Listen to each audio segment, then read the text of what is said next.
I don't know this to be sure, but I think that anyone who has ever coached and I'm guessing who has ever taught in school or taught music or taught anything like that has faced a challenge. And the challenge is the parent who thinks their kid is the next superstar. Right? I remember the very first time, this was years ago, I had an opportunity to coach a club track team, and we'd gotten everybody together and had our first couple of practices, and after one of the practices, a father comes up to me and says, hey coach, man, you're doing a good job. And I know you got to pay attention to all the athletes, but I just want to let you know that my son is special. That's what he told me. His son's special, and he wins every race that he ever runs. And I know he's just a freshman, but I'm telling you, I know because I've heard it that like some of the top colleges are already looking at him and everything. And I'm like, I didn't really see that in him, but whatever. And so I'm like, well, and he asked me, he said, would you just be willing to give him just a little bit extra attention? And I don't remember exactly what I said, but it was something like, hey, I'll give my best to him just like I do to everyone else, okay? And we went on, and about the third meet into the season, that same dad comes up to me after the meet when his son, for the third meet in a row, didn't even play. So, because what we found out was that well, he was a good kid, and he was a typical freshman. He wasn't really as good as his dad thought he was, and the only reason he won every race he'd been in is he never really run against anyone fast, right? He'd run in little things and just small meets, and on top of that, he wasn't really a hard worker, and he would never listen to anyone because he thought he knew better, and so he gets in these meets, and then he's not even placing. He's not even finishing in the top 6, which in track is where you get to finish to even get a point for your team. And so the dad comes up to me after the third meet and says, Coach, I think I got to find another team for my son to run on because I feel like maybe you're just overwhelmed, maybe you got too much going on, but you're ruining his chances at a scholarship and maybe even more. And I'm like, bye. I don't know. What do you want me to say to you, right? I mean, I don't know how to respond to that whole thing. And so he went and found another team for his son to run on, which is fine. I wasn't blaming the kid or anything. Wasn't mad. Doesn't bother me. And then he found another team after that because that team wouldn't making his son faster. He did it 5 more times, right? 5 different times in a 2-year period. He switched his son's teams because his son wasn't improving, wasn't winning like he thought he was. And we were just happened to be at another track meet, and I had my team, and the team the kid was running on was there, and they had just run the race, and he had gotten a little bit better, but he still wasn't placing, still wasn't getting any points, still definitely wasn't even in the top 3 where you get a medal, and I didn't hold it against the guy. I don't get mad about that kind of stuff, but I'm standing there talking to this guy because I knew him, and I remember him looking at me going, I just don't understand why I can't find a coach who'll help my son reach his full potential.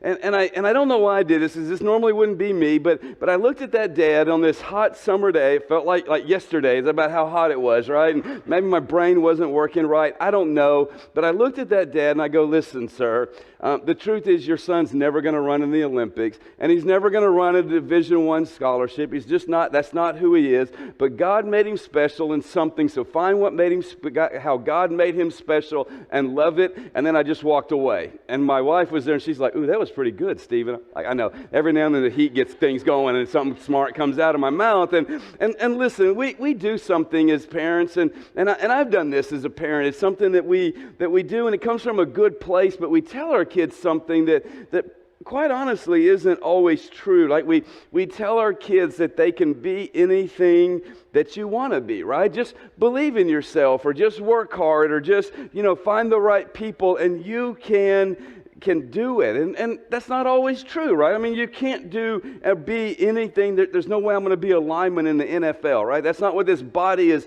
made to do. So I can't do anything, but I can do what God made me to do and be who God made me to be, right? And on top of that, what makes it even worse, I think, in our world is we have this thing called social media where everybody's posting images of perfect people living perfect lives with the perfect marriage and the perfect house and the perfect kids, and they rarely show the toddler running naked through the house with snot running down their nose, throwing mashed potatoes on the wall. I'm not saying that ever happened, but just in theory, right? They don't ever show that. That doesn't make it on Facebook or Instagram or any of the other stuff. And so this combination, I think, you can be anything that you want to be, plus the images and this idea of what a perfect life looks like has left many people believing a piece of fake news. And as we continue in this series of looking at some things we believe and are even like commonly accepted in our world, but are actually against God's word and really damaging to our life. And there's a piece of fake news that many believe, and that's this: that unless I am special, unless I am unique, unless I'm the best, unless I have the perfect life, then my life isn't really all that important. And I don't know if you've ever thought that about yourself. It's not something we would probably raise our hands and admit, but in my years of talking with people, in my years of sitting down with people in good times and difficult times, one of the things that I hear more than, and it actually breaks my heart every time I hear it, is someone who says, I'm just average. I'm not that special. I'm just ordinary. And if you've ever felt that way, I have some really good news for you today.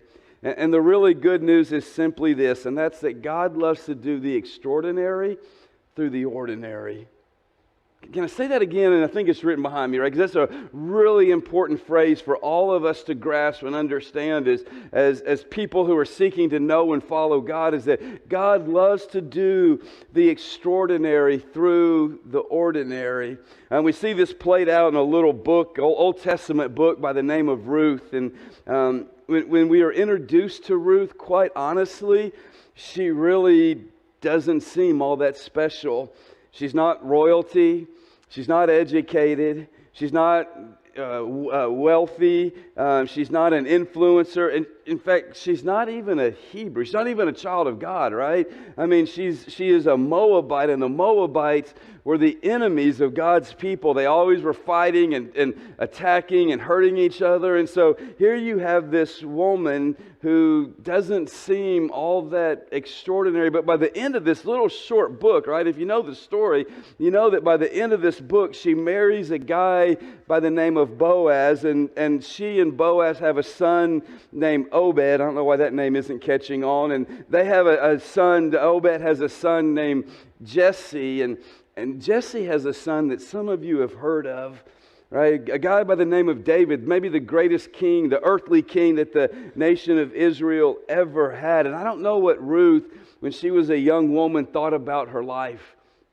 I don't know what her hopes and dreams were for her life, but I know that God's plans for her were far greater than anything that she could have ever planned, seen, or imagined. And in fact, some of you have probably heard before that God has a great plan for your life, and you're thinking, I don't really see anything great happening, and maybe you even want to ask the question of what happens when I can't see God's plan. Well, Ruth's story answers that question for us. You see, when her story starts, when the book of Ruth starts, she is living in Moab in a small little village, and one day this Hebrew family moves in. They were fleeing famine. There was famine in Israel, and they were trying to find work and trying to find food, and so they moved to her town. And one of the sons of this Hebrew family marries a girl from the town, and then the other son marries Ruth, and Ruth and her new husband begin their life together. And remember, some of you can remember those days when you were newly married, and all the excitement, all the anticipation, all the things that you were looking forward to. And Ruth and her husband, I'm sure, had all of that. But then tragedy strikes. First, her father-in-law dies. Then her brother-in-law dies. And then eventually her own husband dies. And so here what you have is this family that was supposed to be thriving and starting their life and doing all the stuff that families do when they get started. And what you end up with are three widows.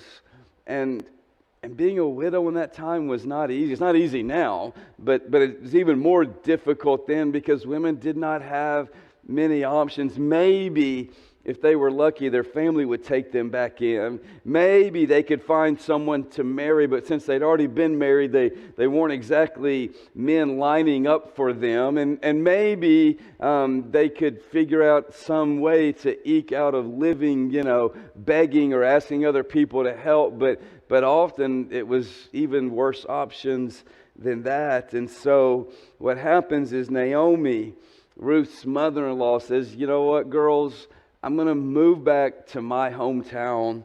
I'm going to move back to this little town called Bethlehem, where I came from and where I grew up. But before she does, she gathers her daughters. And look at what she says in Ruth chapter 1, verse 8. It says, Naomi, Ruth's mother-in-law, said to them, Ruth and her sister-in-law, each of you go back to your mother's home. May the Lord show kindness to you as you have shown to the dead, to my husband and to my sons and to me. May the Lord grant each of you rest in the house of a new husband. She kissed them and they wept loudly. What you see is actually Naomi giving and doing something incredibly kind to these two young girls because she had the right to say, your job is now to take care of me. Your job is either to marry someone who can take care of me, or beg and take care of me, or do worse, or whatever it takes. Your job, and by law and by custom and by tradition, she could have said, you just have to take care of me. But she didn't do that, did she? She said, look, I'm going to go back to Bethlehem, to my hometown, and I want you to return to the house of your mother. I want you to return home as well, and maybe you'll have a chance of marrying someone else. Maybe you'll have a chance of your own life. And you can see that they loved each other. They cared for each other. You can see that the girls were faithful. You can see that she loved them, and they wept and they cried. And it was this moment of like where I believe everybody initially thought we're all just going to go our own ways after this horrible tragedy. But listen to what Ruth says instead. Instead of returning home, listen to what she says down in verse 16. He says, but Ruth replied, don't plead with me to abandon you or return and not follow you. For wherever you go, I will go. And wherever you live, I will live. Your people will be my people, and your God will be my God. Where you die, I will die, and there I will be buried. May the Lord punish me and do so severely, if anything, but death separates you and me. What Ruth at one point seems like maybe she's not all that special, just an average girl. In this moment, she reveals a very special character, doesn't she? She reveals something about herself that is incredibly unique. She reveals first that she is faithful to the commitment that she made to her husband and to her mother-in-law. Ruth was not looking for a way out. She was looking to do what's right. Can I say that? She wasn't looking for a way out. She was looking to do what's right. And we're not really told why. And we're not told what Ruth thought she would get out of this. In fact, the reality is that she had way more to lose than she did to gain. In returning home, her mother-in-law had released her, so it would not have been wrong or sin for her to return home. And if she returned home, she had a chance for a life. But if she returned home, she never would have met Boaz. And she never would have become the great-great-grandmother of the King David.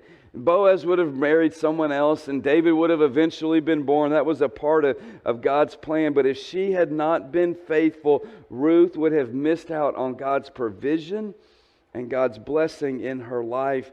Our faithfulness to God positions us for His purpose. And Ruth shows that. I think many of us in our lives miss out on God's provision and His purpose because we give up. We look for a way out. We do what's easier, what everyone else is doing, rather than what is right. And in this moment, Ruth shows us that when we are faithful, it positions us for God's provision and purpose in our life. And not only was she faithful, though, that she was focused. She was focused on God and who He wants her to be. Do you notice that not once does she tell or even ask God to make her life better? And in the midst of a difficult situation, she simply says, God, whatever you want, that's what I want. Now, that's easy to say when things are going well. It's easy to say when we have the perfect job and the perfect family and everything's going according to our plan. Yes, God, whatever you want, that's what I want. But what about when it means that you could starve to death or end up alone or end up having to do something unthinkable just to survive? Ruth, by doing this, had one hope, and her hope was that God would come through in a really big way. And if He didn't come through, like in a big way, she probably wouldn't be able to survive. But as God always does, He came through. You see, when we focus on God, He promises that He will lead us through. Doesn't mean He'll lead us out of everything. He'll just lead us through everything. In fact, it's significant, I think, that her great-grandson wrote one of the most famous psalms, at least in our world, where he wrote, God leads me along the right path for His name's sake. And even when I go through the darkest valley, I fear no danger, for you are with me. What David knew, Ruth lived out generations before him, didn't she? That the path may not be easy, but keep your eyes on your Creator and He will guide you. Here's the cool part of this story is I think the principles apply to every one of us, no matter where we are, married, single, good times, bad times, young, old, everything in between. But this morning on Mother's Day, this day that we celebrate mothers, I really want to encourage our mothers because I think this world puts a lot of pressure on mothers. You have to be the perfect mother with the perfect kids and have a successful career, all while looking like you did when you were 20. And it is a standard that is impossible to live up to. And that's why I hear many, and again, it breaks my heart every time I hear it, when I hear many amazing women say things like, I'm not as good as, I don't do as much as, I'm not as fulfilled as, or my life is not as important as. And that's one of the things that I think Ruth encourages us all to do and to understand, that a life lived for Jesus always has eternal value. All you have to be, mothers, is the woman that God made you to be. And a time will come when a time will come when you will see how God worked through you. It might be in this life, or like Ruth, it might be in the next life.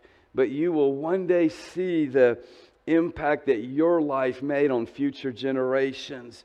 The encouragement that maybe you gave just in passing to someone that really saved their life and changed their direction. The seed that you planted that led to someone giving their life to Jesus and spending eternity in heaven with Him. And so rather than, and if I could encourage you in anything, is rather than trying to live up to some false standard of what it means to be a great mother or a great wife or a great whatever, if I could encourage you in anything, it's simply this: to live for Jesus. Because a life lived for Jesus always has eternal value. So I want to ask you two questions this morning. Number one is, do you know what really matters? Because it does not matter what people think about you or your family or your accomplishments or your image. You are a daughter of the Most High God, and you carry His image with you. He knows everything about you, and He loves you just the way you are perfectly, which is hard because we don't even know everything about ourselves, and we have a hard time loving ourselves perfectly, and He does. And there's nothing that you can do that's going to make Him love you more, and nothing that you can do that's going to make Him love you less.